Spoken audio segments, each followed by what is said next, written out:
오늘은 복음을 모르는 자들이 진노 아래 있게 된 두 번째 이유에 대한 말씀입니다. 우리가 믿는 하나님을 구약에서는 여호와라고 불렀습니다. 그분은 스스로 계신 분으로서 아브라함과 언약하시고 그 백성을 구원해 내신 언약의 하나님이십니다. 그런데 그분을 신약에서는 그리스도 또는 하나님의 아들로 부릅니다. 그분이 또 다른 이름이 예수 그리스도십니다. 그 예수님을 사도들이 주님이라고 불렀습니다. 주라는 호칭은 여호와를 부르던 호칭입니다. 이제 예수님께서 여호와께서 하시던 일을 하신다는 뜻입니다. 그래서 예수라는 이름의 뜻이 자기 백성을 저희 죄에서 구원할 자가 되는 것입니다. 그러므로 예수님이 누구신지 정확히 모르면 엉뚱한 것을 생각하며 예수를 섬기게 되는 것입니다. 그러면 이스라엘 백성들이 광야에서 만든 금송아지처럼 예수는 단순히 이 땅의 복을 가져다주는 우상에 지나지 않게 되는 것입니다. 로마서 1장 24절에서 25절 말씀입니다. 그러므로 하나님께서 그들을 마음의 정욕대로 더러움에 버려두사 그들의 몸을 서로 욕되게 하셨으니 이는 그들이 하나님의 진리를 거짓 것으로 바꾸어 피조물을 조물주보다 더 경배하고 섬김이라. 주는 곧 영원히 찬송하실 이시로다. 아멘. 하나님께서 불경건한 자들이 사람에게 어떠한 모양으로 불의를 나타내는지 설명하고 있습니다. 그런 자들에게 하나님의 진노는 내버려 두시는 것으로 나타납니다. 그 결과 마음의 정욕을 따라 더러움에 갇혀서 서로가 서로에게 욕되는 삶을 사는 것입니다. 그래서 그들은 필연적으로 망하는 길로 가는 것입니다.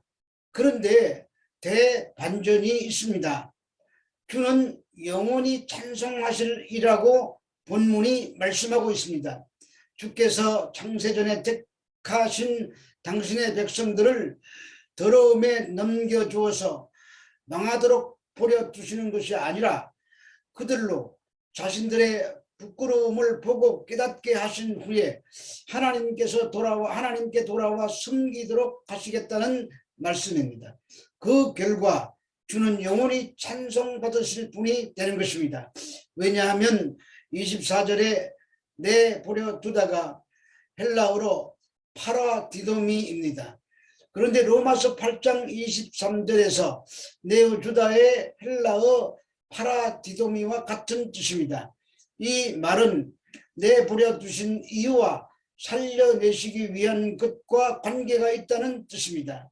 하나님을 믿지 않고 정욕대로 살아 멸망의 길로 가고 있는 우리를 그냥 내버려 두신다면 하나님은 언약의 하나님이 아니시고 구원을 주시는 하나님이 아닐 것입니다. 그런데 그런 진노에서 건져내십니다.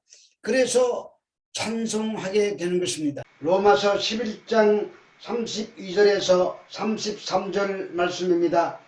하나님이 모든 사람을 순종하지 아니하는 가운데 가두어 두심은 모든 사람에게 긍휼을 베풀려 하심이라. 깊도다 하나님의 지혜와 지식의 풍성함이여 그의 판단은 헤아리지 못할 것이며 그의 길은 찾지 못할 것이로다.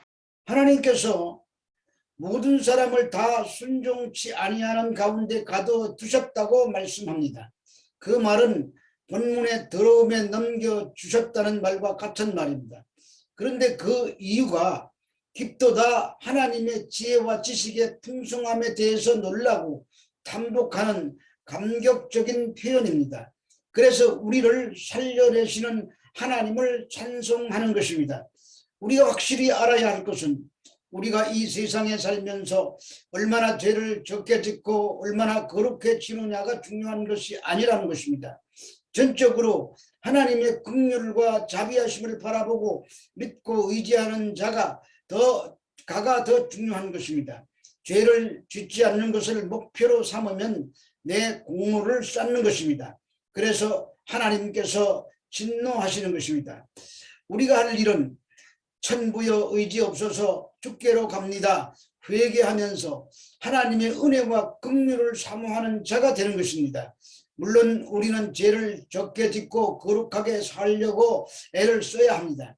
그러나 그것이 자기의 의가 되거나 구원을 이루는 수단으로 삼는다면 망하는 것입니다. 그래서 하나님은 당신의 백성들을 이 역사 속으로 내몰아 더러움에 넘겨주시는 것입니다. 그리고는 그 백성들이 역사 속에서 자신들의 실체를 올바르게 자각하게 만드시고 결국에는 하나님의 의만을 온전히 붙드는 자로 만들어 내시는 것입니다. 그래서 그 과정을 보면서 찬송이 터져 나오는 것입니다. 로마서 1장 26절에서 27절의 말씀입니다. 이 때문에 하나님께서 그들을 부끄러운 욕심에 내버려 두셨으니 곧 그들의 여자들도 순리대로 쓸 것을 받고 영리로 쓰며 그와 같이 남자들도 순리대로 여자 쓰기를 버리고 서로 향하여 음욕이 부릴 듯하며 남자가 남자와 더불어 부끄러운 일을 행하여 그들의 그릇 때문에 상당한 보응을 그들 자신이 받았느니라. 아담의 후손인 인간들은 죄를 밥 먹듯이 짓는 참담한 인생들이었습니다. 따라서 우리들의 현 주소가 하나님의 은혜가 없이는 망하는 곳입니다. 하나님께서 아들 예수를 우리 대신 십자가에 매다시는 방법밖에는 다른 방법이 없었구나 하고 깨달아야 하는 것입니다. 그것이 성도의 신앙생활입니다. 그것을 알게 하시려고 그의 백성들을 이 세상이라는 광야로 내보내신 것입니다. 그래서 하나님의 백성들이 고달픈 것입니다. 본문은 동성애를 지적하는 말씀입니다. 그런데 동성애를 말하기 위한 것이 아니라 인간들이 마음에 하나님을 두기를 싫어하게 되었을 때 나타나게 되는 현상을 동성애라는 죄를 예로 들어서 설명하고 있는 것입니다.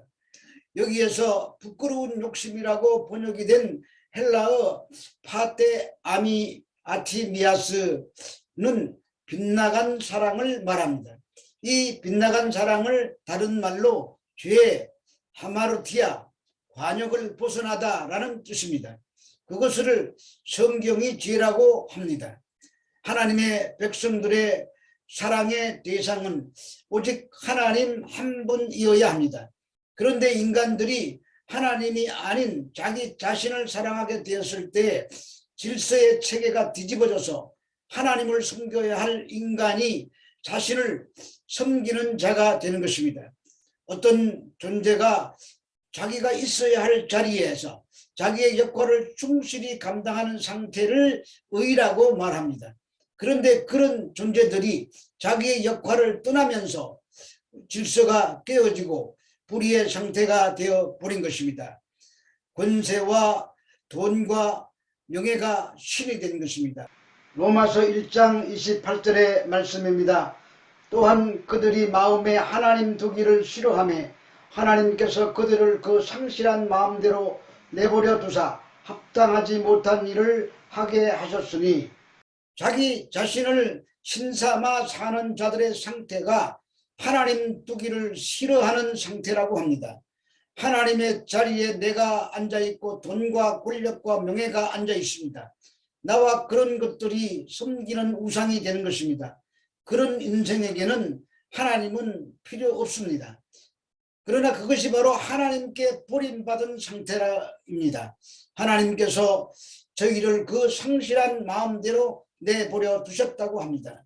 거기에서 상실한 마음이라고 번역이 된 아도키모눈을 직역하면은 신에게 버림받은 지성이라는 뜻입니다. 하나님께서 모든 인간들을 거리로 넘겨주셨다는 말입니다. 하나님으로부터 벌어진 자들이 힘을 모아 구축하고 있는 것이 바로 이 역사라는 것의 실체라는 말입니다. 그렇게 하나님께서 버려진 지성으로 사람을 넘겨주게 되면 사람은 자기 마음에 하나님 두기를 싫어하게 되고 그 결과 발생하는 것이 29절 이하에 나타나는 죄들을 짓게 되는 것입니다. 로마서 1장 29절에서 31절 말씀입니다. 곧 모든 불의, 추악, 탐욕, 악의가 가득한 자요, 시기, 살인, 분쟁, 사기, 악독이 가득한 자요, 수군수군하는 자요, 비방하는 자요, 하나님께서 미워하는 자요, 능욕하는 자요, 교만한 자요, 자랑하는 자요, 악을 도모하는 자요, 부모를 거역하는 자요, 우매한 자요, 배약하는 자요, 무정한 자요, 무자비한 자라. 여기에 나오는 죄의 제목들이 이 20개가 넘습니다. 살인 안 하셨어요? 형제를 미워하면 살인입니다. 사기 안 치셨어요? 자기의 유익을 위해 다른 사람을 공경에 빠뜨리는 것이 사기입니다. 이렇게 따지다 보면 해당되지 않는 죄가 하나도 없습니다. 이 모든 것을 통틀어 불의라고 말합니다. 그러므로 우리는 매 순간 불의로 진리를 막고 있는 자신을 발견하고 자신이 불의한 자임을 인정해야 됩니다. 그리고 이런 일이 일어나는 이유가 마음에 하나님 두기를 싫어해서 나오는 이기적인 욕망의 현상임을 알아야 합니다.